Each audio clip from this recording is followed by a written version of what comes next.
धीर्धैनं श्रवण पठेयतिवरा महावाक्या जनार्दन सच्चिदानंद त्वं शरणं ब्रजेश यादवेन्द्रं दयादाता पुंडरीक्ष क्षीरसागरशयनं कमलनयनं नमस्तुते नमामि श्रीहरि। धैर्य से जिसको धारण किया जाता है, कर्णपटुओं से जिनका पान किया जाता है, ऐसे सच्चिदानंद भगवान श्री यादवेंद्र सरकार को मैं नित्य ही चिंतन करता हूँ, नमन करता हूँ, जिनको नमन करने से मंगलादि मंगल तो हो ही जाते हैं, साथ ही में बहुत बड़ा बल मिलता है मनुष्य। वाणी ब्रह्माणी करो वाणी पर नितवास, राम कथा वर्णन करूं पूर्ण कर मास। ज्येष्ठ मास मंगल है वार और त्रयोदशी रूप प्रगटाया है, ये सब ईश्वर की माया है और देखो रोगों की छाया है।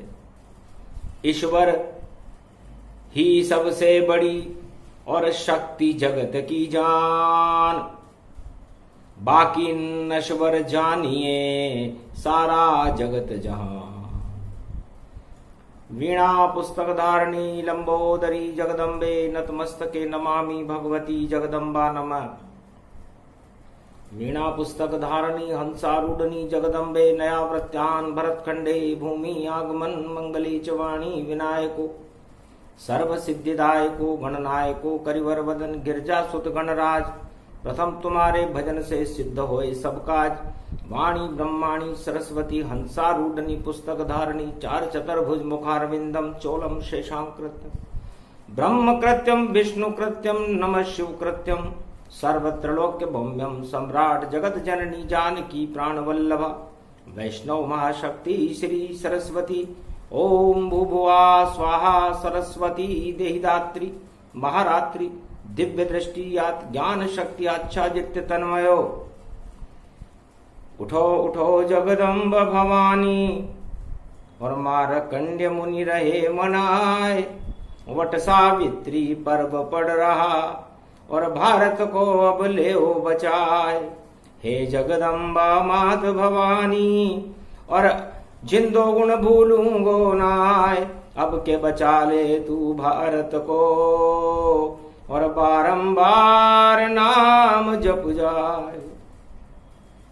हे जगदम्ब शारदा रानी प्रगटो भारत में महारानी, करुण पुकार सुनो जगदम्बा अब के बचा लो भारत अम्बा।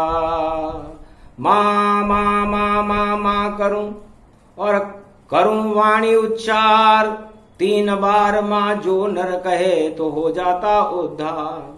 सबसे बड़ी शक्ति है माता जगत जननी भारत विख्याता। भारत माता रूप है और भारत रूप विशाल, माँ का स्मरण करते रहो तो टल जाएंगे काल। मंगलवार शक्ति गई आई और आगे वट सावित्री प्रगटाई। शनि जयंती सूर्य ग्रहण के साथ गुरु तन पाए। गुरु ब्रह्मा गुरु विष्णु गुरु महेश भारत ले बचाए। भगवान मार्कंड ने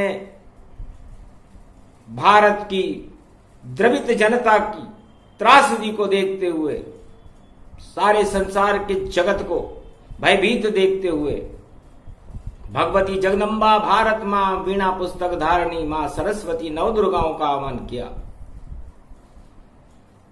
क्योंकि जब मृत काल चल रहा हो, काल की परछाइयां घूम रही हो, शाकनी और डाकनी खप्पर भर भर के खून पीने को आतुर हो, महामारियों का दौर हो और चंडी चक्र चल रहा हो, ऐसे समय में जीवन दान केवल मां ही देती है और प्राणवायु हनुमान जी बचा लेते। तो आज मंगलवार का दिन है और त्रयोदशी है। त्रयोदशी का महत्व मार्कंडेय कलयुग में सारे संसार को समझा रहे हैं कि त्रयोदशी क्या होती है। जब ब्रह्मा विष्णु महेश ये तीनों जगत गुरु सारे संसार को एक नई दिशा प्रदान करें तब उसे त्रयोदशी कहते हैं। हर महीने आती त्रयोदशी और दो एक सूरज बदलती चाल अपनी। जब महाशिवरात्रि होती है, शिवरात्रि होती है तो सूर्य को भी अपनी चाल बदलनी पड़ती है, उसे सूर्य की संक्रांति कहते हैं। और त्रयोदशी दो बार आती है, एक कृष्ण पक्ष में और एक शुक्ल पक्ष में। तो तीनों जगत गुरु मृत्युलोक की रक्षा करने के लिए अपनी दशा और दिशा बदल देते हैं। तो दशा दिशा बदलने और तीनों जगत गुरु आए, हनुमान अतुलित बल हैं और लेंगे प्राण बचाए। शिव का 11वां रुद्र है महावीर हनुमान, भारत की रक्षा करो बचा ले अब प्राण। तब भगवान मार्कंडेय ने कहा कि आज बड़ा त्रयोदशी का दिन है। त्रयोदशी व्रत जो करत हमेशा और तन नहीं ताके रहत कलेशा। शंकर नाम निशंक सदाई, भरोसे रहो नितवास रवाही। उस भोले की शरण पड़ो, फिर काऊ की शरण में क्यों डोलो। हर हर हर हर महादेव जय जय शंकर की सब बोलो। अंतर के पट सब खोलो और भोग सभी हटा दो तुम और अपने पाप मिटा लो तुम और भारत में भगवान बुला लो तुम। तो ये सदी 21वीं और सभी एकता सूत्र। भगवान मार्कंडेय कहते हैं कि ये कथा सूर्य ग्रहण की परछाई में शनि जयंती और वट सावित्री अमावस्या, ज्येष्ठ कृष्ण पक्ष की अमावस्या को वट सावित्री व्रत कहते हैं। वट वृक्ष संपूर्ण विश्व का वट वृक्ष भारत है। संगम तट पर है वट वृक्ष और उसके नीचे विश्वनाथ बैठे। यदि सारे विश्व का संचालन भारत नहीं करता तो क्या भारत में विश्वनाथ ज्योतिर्लिंग होता? संपूर्ण जगत की रक्षा करते काशीपति विश्वनाथ और वट वृक्ष के नीचे बैठ कर और रहे भारत के साथ। इसलिए विश्वनाथ संपूर्ण विश्व की रक्षा करते हैं और भगवान मार्कंडेय भारत की रक्षा करने के लिए विश्वनाथ का आह्वान, काशीपति विश्वनाथ का आह्वान कर रहे हैं, जो कामनाओं को भी शीतल कर देते हैं, जिनका अस्तित्व काशी में हमेशा प्राण प्रतिष्ठित गंगा के किनारे रहते हैं और काम वासना शीतल करते और संपूर्ण विश्व की रक्षा करते। वह वट वृक्ष के नीचे तप करते। तो काशी विश्वनाथ का मंदिर देखो खुल गया आज और कोरोना महामारी का कर दे सत्यानाश। ये कोरोना महामारी सारा संसार भयभीत हो रहा है, राक्षस से कम नहीं है और राक्षसों के द्वारा ही इसे पैदा किया गया है, क्योंकि सारे ही दानव शक्तियां और अपना रूप प्रचंड और खंड खंड सारा विश्व हो गया, अब इन्हें मिलेगा दंड। काशीपति ने त्रिशूल पर काशी बसाई है और जितने भी संसार में चारों युगों में राक्षस हुए उनका अंत भगवान शिव के द्वारा ही हुआ। तो वट सावित्री 10 जून को कलयुग में प्रवेश करेगी सूर्य ग्रहण के साथ, शनि जयंती के साथ और अमावस्या के साथ। जहां पर संपूर्ण भारत की स्त्रियां अपने सुहाग की रक्षा करने के लिए वट सावित्री, वट का वृक्ष, प्राणवायु इसको ही जानो, और पूजन वट वृक्षों का मानो। संपूर्ण संसार की प्राणवायु का प्रसारण पीपल और वट वृक्ष से ही होता है। तो जिसका पूजन होगा जेठ मास, तो प्राणवायु आ जावेगी, और प्राण नहीं फिर जाए किसी के, अमर रूप हो जावेगी। और कोराना ये राक्षस, ये अधर्म का रूप, इसको मटिया मेट करेंगे शंकर शिव खुद रूप। काशीपति विश्वनाथ ने सोच लिया है, अब सारे संसार की रक्षा का भार काशीपति विश्वनाथ उठाएंगे, और जो फैल गया है अधर्म कोराना, उसको संसार से हटाएंगे, भारत से पहले हटे। तो वट सावित्री के बारे में मार्कंडे कहते हैं कि मैंने मेरे गुरु की स्तुति की, संगम तट पर बैठकर और करी स्तुतियां। सूखा सूखा था वट वृक्ष और प्रलय हरा मेहमान। प्रलय में ही हरा होता है ये। तो इस समय कोरोना का प्रलय चल रहा है, तो तीनों जगत गुरु और मार्कंडे हरे हो गए। हरे का मतलब हरि के सुमरन से ही और महामारी हट जाए, इसी प्रलय को हटाने और काशी विश्वनाथ प्रगटाए। जब गंगा में बहती हुई लाशों को भगवान शंकर काशीपति ने देखा, तो दया द्रवित शंभु अविनाशी, और कोराना है सत्यानाशी। भजन भोग और सर्वशक्ति और भोजन हो एकांत, ये तीन वस्तुएं एकांत में होती है, भोजन, भजन और भोग। बस जो कर ले इन तीनों को तो नहीं जाएंगे प्राण। यदि संसार में किसी को अपने प्राण बचाने हो तो इस भगवान शिव की वाणी को समझने का प्रयास करें कि भोग, भजन और सर्वशक्ति और देखो रूप अनूप, ये तीनों एकांत में इनका दिव्य स्वरूप। काशीपति विश्वनाथ कहते हैं मार्कंडेय, जब आप भोग की मात्रा बढ़ा दोगे, भोजन की मात्रा बढ़ा दोगे और भजन की मात्रा कम कर दोगे, तो संसार में अधर्म का बोलबाला हो जाता है। बस इतना सा ही सूत्र है, और शिव स्तोत्र में गाऊं और इतनी सी ही व्याख्या सारे रोग हटाऊं। है संसारवासियों, संपूर्ण विश्व के लोगों और भारत के सवार आत्माओं और हिमालय के अदृश्य संतों, देश देश के नेपालों राजाओं, आपने इन तीनों वस्तुओं पर गौर नहीं किया। एक बनाते संविधान और तीन बात बतला देते, तो साधारण सा भी राजा कोराना तत्काल हटा देते। इतनी सी ही कमी रह गई और ले लिया बहुत ही ज्ञान, पर काम नहीं हुआ आएगा, बोले शिव भगवान। व्याकरण में समझाते हैं आपको, क्योंकि जब आपके कान, करण का मतलब कान है, और वो कान ईश्वर के चरित्र को श्रवण करने में वे नहीं हो रहे हैं और भोग चरित्र सुनना चाहते हैं, तो फिर रोग पैदा हो जाते हैं। तो देखिए, शिव शंकर शंभु अविनाशी, ओम नमो रुद्र रूपाय भूतनाशाय दरिद्रनाशाय रोगनाशाय पशुपति।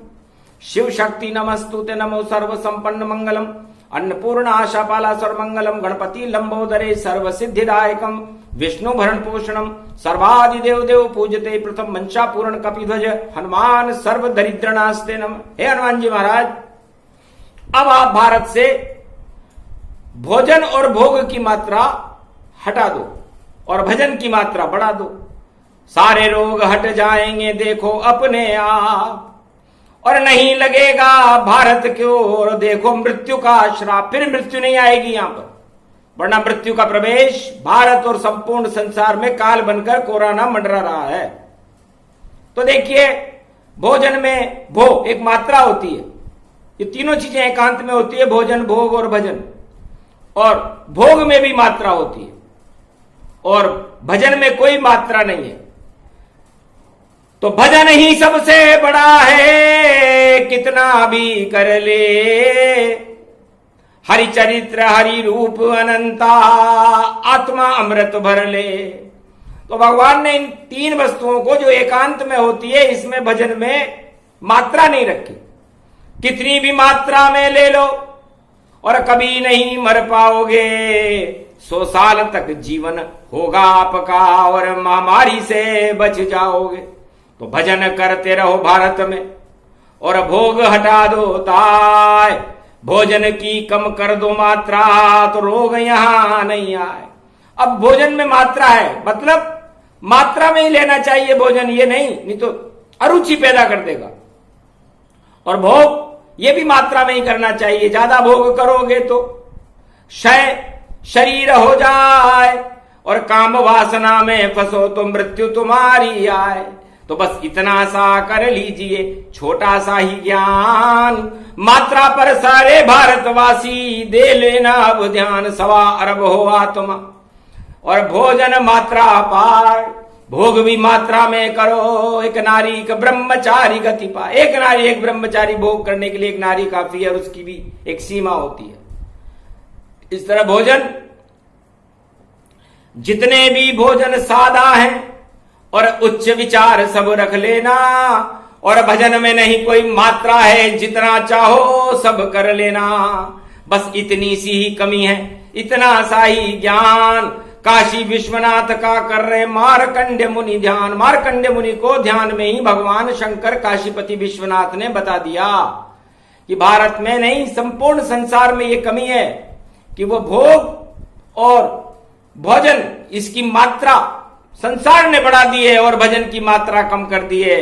जिस दिन भारत में भजन और बेहिसाब हो जाएगा तो भोजन की सारी आलस को और भोग को भजन हटावेगा। तो भोजन और भोग दोनों ही, और देखो दानव शक्ति गति जान, इस कारण कोराना हो गया इसे अधर्म ही मान। तो आप भोजन पर भी नियंत्रण करें और भोगों पर भी नियंत्रण करें और भजन की मात्रा को बढ़ा दें तो काल नहीं आएगा। यह भगवान काशीपति विश्वनाथ कलयुग में उपदेश कर रहे हैं मारकंडे को, और मारकंडे सारी सृष्टि को बचाने के उपाय बता रहे। तो ये वट सावित्री आ गई और संगम है वट वृक्ष, और देखो प्रलय को राना का है और उसका करेंगे भक्ष। तो भक्ष भक्षण भक्षते रक्षाम रक्षे रक्षते, रक्षा करने के लिए हनुमान जी महाराज आ गए। संगम तट पर लेटे हुए मारकंडे का प्रवचन सुन रहे थे। संगम तट पर आज भी हनुमान जी लेटे हुए हैं। कहा महाराज बड़ी विचित्र बात बताई, तो रोग कैसे हटे? तब कहा बजरंग बली ने हंसकर, मैं प्राणवायु प्रगटाता हूं और जब जब कोई मरता है मैं उसके प्राण बचाता हूं। चारों युगों में यही काम है और मेरा नाम देखो हनुमान, मैं भी शिव का रूप हूं, रुद्र एकादश जान। मैं एकादशवां रुद्र हूं और शिव जी की शक्ति हूं। और शिव जी तो कैलाश पर रहते हैं लेकिन मैं आसमान में रहता हूं। चाहो तो समुद्र लांघ जाऊं, चाहो तो गगन में उड़ जाऊं, और चाहो तो पाताल चला जाऊं, और चाहो जब जो चाहे बन जाऊं। इस कारण है नाम मेरा पवन पुत्र हनुमान, और प्राण बचाने के लिए करो मेरा आह्वान। हनुमान जी ने कहा कि नाशे रोग हरे सब पीरा, जपत निरंतर हनुमत बीरा। ये हनुमान चालीसा में लिखा हुआ है कि सारे रोगों का नाश हनुमान जी और राम का नाम जपने से, चारों युगों में निरंतर भजन करने से समाप्त हो जाता है। तो ये उपाय बता तो रखा है। अब आप अन्य अन्य अनेक उपायों में जा रहे हो, इतनी सी याद रख लो। तो जब प्राण बचाए लक्ष्मण के और वेद सुखे न बुलाया था, तब हनुमान को वेद सुखेन ने द्रोणगिरी पहुंचाया था और संजीवनी बूटी लेकर आए थे हनुमान, और त्रेता युग में लक्ष्मण के बचा दिए थे प्राण। तो वहां पर तो ये बीमारी नहीं थी, जानबूझकर फैलाने का प्रयास किया गया था, और उस फैलाने में दो व्यक्ति महत्वपूर्ण थे, एक मेघनाद और एक सूर्पणखा। सूर्पणखा एड्स रोग का रोगाणु शुक्राचार्य से लेकर के पंचवटी में प्रवेश रावण ने करा दिया था, और रावण चाहता था अपने नाक के अंदर रोगाणु, और देखो सूर्पणखा लाई थी और पहुंच गई वह पंचवटी जहां राम लखन ने कुटी सजाई थी, और बोली हड़ हड़ हंस करके और बनाया सुंदर रूप। मौसम तो सम पुरुष न मौसम नारी, और इन्हीं विलोकत दिव्य विचारी। आपके समान तो कोई पुरुष नहीं और मेरे समान कोई नारी नहीं है। अरे मुख से मुख स्पर्श करो और लिपटो मेरे साथ, स्वर्ग जैसा सुख मिल जाएगा, बन जाएगी बात। तब कहा राम ने हंस करके, मेरे संग नारी श्यामा है और सीता नाम है जनक लली। मेरा तो पूर्ण कामा है, पर मेरा भाई है लक्ष्मण और ब्रह्मचारी गति जान, वह भी तुम्हें नहीं स्पर्श करेगा। बोले राम भगवान, किया इशारा लक्ष्मण को, इसकी काट दो नाक, इसमें कीटाणु है एड्स का, इसे हटा दो लक्ष्मण। लक्ष्मण जी ने जब राम जी की बात सुनी कि हमें स्पर्श करके हमारे अंदर कीटाणु का प्रवेश कराने आई है, ताकि न रहे बांस न बजे बांसुरी और हम पंचवटी में ही समाप्त हो जाए, लेकिन ऐसा हो नहीं सका, और काट दी देती नाक और गोदावरी में बहा दिया और कीटाणु हो गए साफ।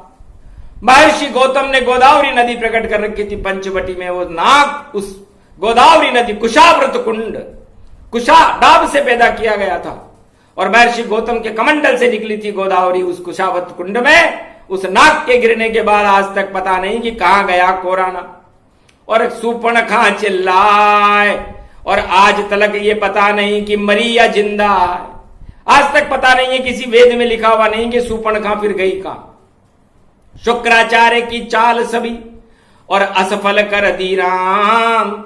उसके बाद रावण ने वीरघातनी शक्ति डाली, वो भी कीटाणु से युक्त शक्ति थी, जिससे लक्ष्मण जी के प्राण बचाना असंभव था। लेकिन द्रोणगिरी पर्वत से लाए संजीवनी हनुमान, और प्राण बच गए लक्ष्मण के, और हर्षित हो गए राम।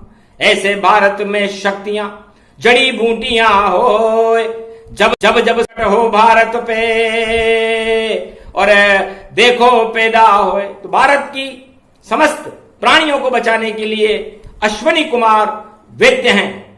अश्वनी कुमार ने सारी जड़ी बूटियां भारत में पैदा कर रखी। तो अश्वनी कुमार धनवंतरी और जड़ी बूटी का ज्ञान, और कलयुग में कोरोना से और कैसे बचेंगे प्राण। तब कहा हनुमान ने हंस करके, अब उपाय बतलाता हूं। पहले गया था मैं द्रोणगिरी, वहां से संजीवनी लाता हूं। तो वो तो महाशक्तियां थी, इसलिए संजीवनी एक ही थी। अब कोई संजीवनी नहीं आएगी, और न संजीवनी लक्ष्मण जी ने कर लिया, अजर अमर हुए था, इसलिए उनको अमर किया था शेषनाग थे भाई। वो शेषनाग हैं और भगवान विष्णु की सैया हैं, इसलिए वो कैसे मर सकते थे। और उसमें कीटाणु प्रवेश करने की चाल रावण ने चली थी, ताकि शेष भी खत्म, विष्णु भी खत्म, बैकुंठ भी खत्म, सारे ही लोग खत्म हो जाएंगे, तब हम सम्राट बनकर के सारे हम दूसरे भगवान हो जाएंगे। इतनी गहरी चाल थी, जिसे कर दिया हनुमत नष्ट, और रावण ने इस कारण पाया मृत्यु सा कष्ट, और रावण को मृत्यु तुल्य कष्ट उठाने पड़े थे। उसी तरह ये कोरोना भी दानव नीतियों का षड्यंत्र है, लेकिन कैलाशपति महादेव और काशी विश्वनाथ इसकी व्यू रचना को जानते हैं। इसका नंबर है 666।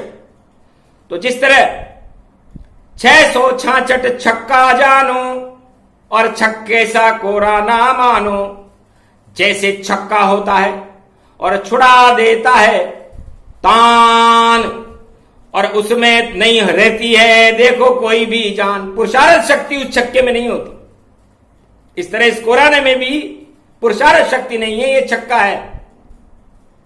और ये छक्का उन लोगों को धक्का दे रहा है जो भोजन की मात्रा और भोग की मात्रा जिन लोगों ने संसार में बढ़ा दी है। तो ये छक्का देता धक्का उनको और लूट उन्हें ले जाता है और उनके प्राण ये हरता है और सारी दुनिया को खाता है। इस छक्के को धक्का देने और आए हनुमान और नीलगिरी के वृक्ष का देते सबको ज्ञान। नीलगिरी का वृक्ष है लंबे पत्ते जान, उसका रस निकाल कर सूंघो प्राण बचाए हनुमान। ये नीलगिरी संपूर्ण भारत में पाया जाता है। उसके लिए द्रोणगिरी पर संजीवनी बूटी लाने की जरूरत नहीं है। हर घर में भारत के देखो, हर गांव में ये वृक्ष है उगा हुआ। उसे नीलगिरी वृक्ष कहते जो लंबा लंबा वृक्ष बना। और उस लंबे वृक्ष के पत्ते ले तोड़, उसका रस निकाल कर नाक में देओ छोड़। या तो सूंघो उस पत्ते को या रस नाकों में डाल, सभी कोरोना का टल जाए सारे जगत से काल। इतनी प्रचुर मात्रा में घर घर में नीलगिरी पाया, घर घर में नीलगिरी पाया। और नीलकंठ की शक्ति है और इसमें कीटाणु हटाने का अमृत पाया। नील मन नीला, नीलांबरम नीलकंठ भगवान महादेव की कृपा का फल है। जिस तरह महादेव हिमालय के ऊपर सफेद दिखाई देते हैं उस ओमकार पर्वत के ऊपर कैलाश पर, उसी तरह सारी सड़कों पर और हर गांव में ये पेड़ भी सफेद बनकर नीलकंठ महादेव का परिचय करा देता है। और पत्ता पत्ता राम है इसका और शक्ति बड़ी अपार।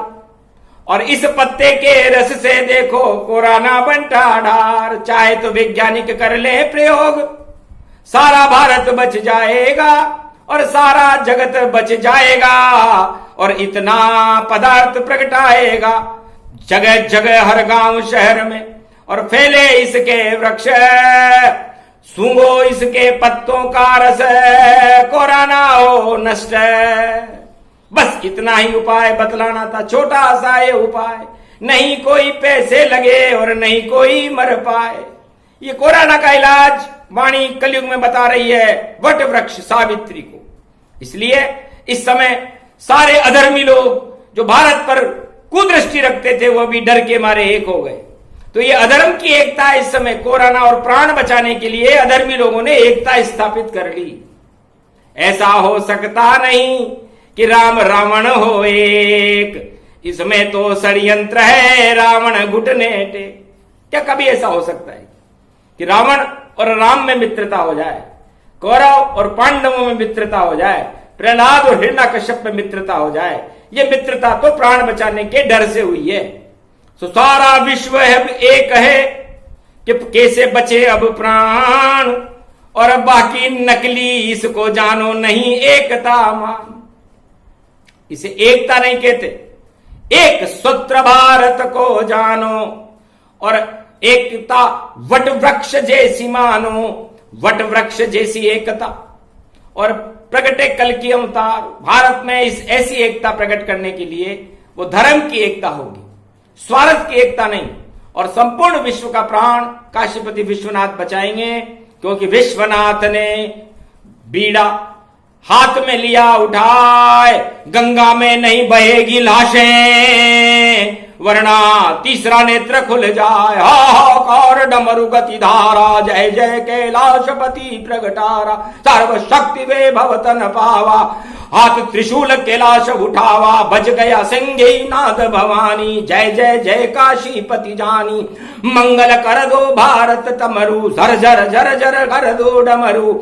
सिंगिनाद घंगर माल और बागंबर धर पाए। कौस्तुभ मणि धारण करे और तांडव नृत्य दिखाए। गड़ाधम दाधया ददा सा दा दा गदा वा मा माता नमः शिवा सरसा के रूपम वे भवम तन पांडवम ये तांडवम शिव शक्ति का रुद्राष्ट अष्टक रूपकम मंगल तरे तन पर्वती तन शक्ति व्यापक छा गयो नाश करने को कोरोना को काशीपति विश्वनाथ अब आ गयो नहीं लाश गंगा में बहेगम अमृत को अब बहाएंगे ये गंगा दशमी वट सावित्री भारत की हम बचाएंगे मेरा है नाम है त्रिभुवनपति मैं काशी का विश्वनाथ हूँ सरशक्ति में साथ है मैं खुद ही भारत मात हूँ काशीपति विश्वनाथ का रुद्र रूप प्रगटाए अमृत गंगा हो गई जो गंगा दशमी बह जाए वट सावित्री आ गई और प्रलय कर दिया नाश सारे भारत सवारभ में हुआ काशीपति विश्वनाथ का आवास मार्कंड ने सवारभ आत्माओं में काशीपति विश्वनाथ की शक्ति का प्रवेश करा दिया है कोरोना भस्म है नीलगिरी पौधे के पत्ते सूंघो भारत वालों या फिर नीलकंठ से अपनी आत्मा में लो को लगा लो यदि पत्ते नहीं सूंघ सको तो नीलकंठ भगवान महादेव से अपनी आत्मा की लो लगा लो भोग और भजन भोग और भोजन का तो त्याग कर दो लेकिन भजन शुरू कर दो जब तक ये प्रलय काल नहीं हट जाए ज्यादा दिन नहीं है एकता सूत्र में वट सावित्री जिस तरह सत्यवान सावित्री अपने पति के प्राण बचा लाई थी और सारी सुहागन स्त्रियां आज भी अपने सुहाग की रक्षा करने के लिए उसी वट वृक्ष को पूजन करती है तो भारत में मार्कंड भगवान ने उस वट वृक्ष के दर्शन संपूर्ण संसार और भारतवासियों को करा दिए और काशी विश्वनाथ को बुला लिया अब काशीपति विश्वनाथ भारत की रक्षा करेंगे कोरोना महामारी को हटाएंगे और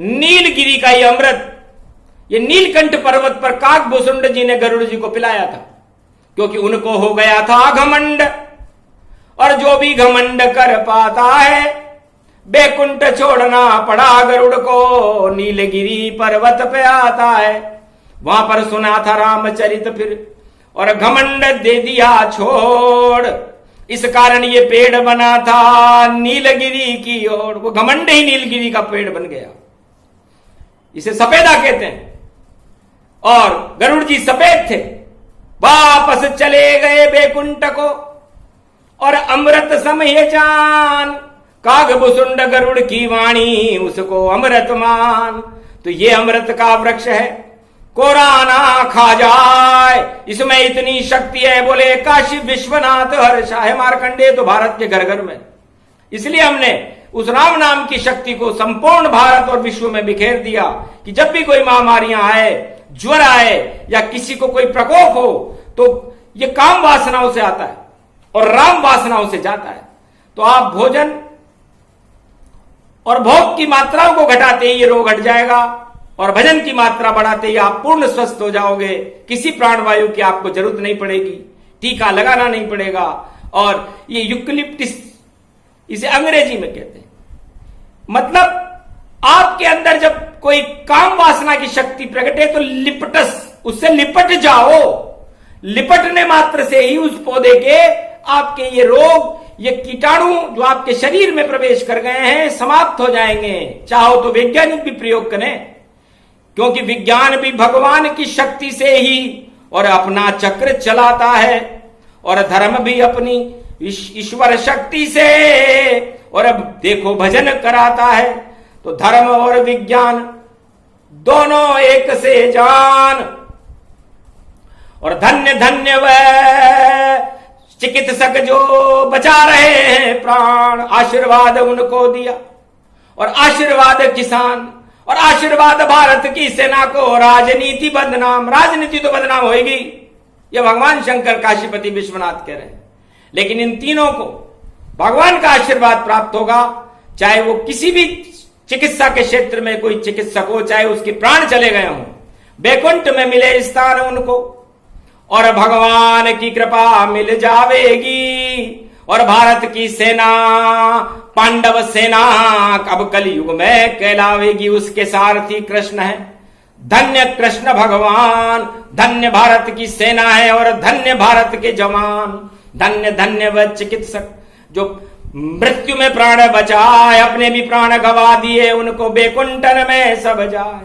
धन्य धन्य किसान है और मत बेचना खेती, और यही समय है खरीद लो भाई, अन्न धन होगी सेती। अब पृथ्वी अन्न चुराएगी नहीं और किसान अन्नदाता होगा भारत का 21वीं शताब्दी में कलंकी अवतार के सामने। सबसे बड़ी शक्ति भारत की किसान होगा, जवान होगा और चिकित्सक होंगे। और राजनीति में बदनाम, चालाकी, षड्यंत्र खड़े रहेंगे, इसलिए उनका पतन हो जाए तो हम नहीं कह सकते। क्योंकि काशी विश्वनाथ जब वाणी करते हैं तो सत्य सत्य बताते हैं। झूठ मूठ पूजा करो, रावण कर लीता है, पर शिव जी ने ही लंका को रे पवन पुत्र जलाए। भगवान शंकर जानते थे कि रावण सत्ता के लिए राम राम कर रहा है, शिव शिव कर रहा है। यह शिव का अमृतपान अपनी सवा लाख प्रजा और परिवार के लिए नहीं कर रहा। इस कारण हनुमान बन करके और लंका में आग लगाई थी। नकली शिव शिव जपता था, इस कारण लंका जलाई थी। तो असली ले लो राम नाम शिव, सत्य रूप साकार। अरे सत्ता के लिए राम नहीं होते और राम के लिए सत्ता नहीं होती। सत्ता की रक्षा, सारे त्रिलोक संसार की रक्षा भगवान राम करते हैं। तो राम नाम सबसे बड़ा, सत्ता छोटी होए। और वट वृक्षों की वाणी है, एकता सूत्र पिरोए। सारे भारत को एकता सूत्र में पिरो लो, एक माला बनाओ और ब्रह्मा विष्णु महेश के गले में डाल करके उन शहीदों के गले में भी डालो जो सीमा पर अपने प्राण बचा रहे हैं। उन चिकित्सकों के गले में डालो जो इस समय प्राण बचाने में लगे। उन किसानों के गले में डालो जो इस समय अन्नदाता बनकर के भारत की प्रजा के प्राण बचा रहे हैं। ये तीन ही शक्तियां भारत के प्राण बचा रही है, बाकी तो सब गड़बड़ घोटाला। और बोला विश्वनाथ डमरू वाला, इसी राजनीति को अब कर दूंगा मैं शुद्ध। इस कारण प्रारंभ करते हैं वट सावित्री से, देखो धर्म का युद्ध। और धर्म युद्ध होगा जैसे महाभारत में हुआ था कौरव पांडवों का। कौरव की सत्ताएं हट जाएंगी और पांडव विजेता बनकर धर्मराज भारत में होगा। 21वीं शताब्दी में ऐसा न हो तो काशी विश्वनाथ की वाणी झूठी, सत्य सत्य सब कह दिया और दे दिया सारा ज्ञान। धन्य धन्य मारकंडे और आपकी शक्ति महान, भारत का कल्याण हो, राजा प्रजा बचाओ, भूख से भारत नहीं मरे ऐसी शक्ति प्रगटाओ। हर हर हंसे शंकर त्रिपुरारी, काशीपति विश्व है सारी। विश्व कल्याण के लिए ही मैं बन गया हूं विश्वनाथ। भारत में ये ज्योतिर्लिंग है, भारत नहीं होए अनाथ। भारत अनाथ हो ही नहीं सकता, क्योंकि मेरा ज्योतिर्लिंग भारत में बन गया तो फिर तो मेरी तो नाक कट जाए। इसलिए नाक नहीं कटने दूंगा और भारत को दुखी नहीं होने दूंगा। और भारत की प्रजा को देखो मैं अब आगे नहीं मरने दूंगा। जैसे मारकंडे तुम्हें बचाया, अब भारत जनता बच जाए, कोरोना का नाश हो और काशी विश्वनाथ प्रगटाए। जो प्रसंग कलयुग में और सुने सुनाए कोई, वट सावित्री प्रसंग है और ओम नमः शिव हो। जय श्री राम करते रहो, भजन करो सब जाए। अरे भोग और भोजन को घर से देव हटाए, आत्मा में भी भजन हो और भजन असीमित हो। भारत की रक्षा करे काशी विश्व, सत्य ये हो। काशी विश्वनाथ कहते हैं कि ये सत्य है, शिवमय और सुंदरमय पुष्टि करते हैं इस कथा की। यह अमर कथा का अंश है जिसे कलयुग में भारत की और संपूर्ण संसार की प्राण लिए तड़पती हुई आत्माओं के लिए, उन नर नारियों के लिए सुनाया गया जो इस समय मृत्यु की चपेट में है, काल की चपेट में। उस काल की चपेट को हटाने के लिए भगवान शिव और राम का नाम ही सबसे बड़ा है। जय शिव शक्ति, जय श्री राम।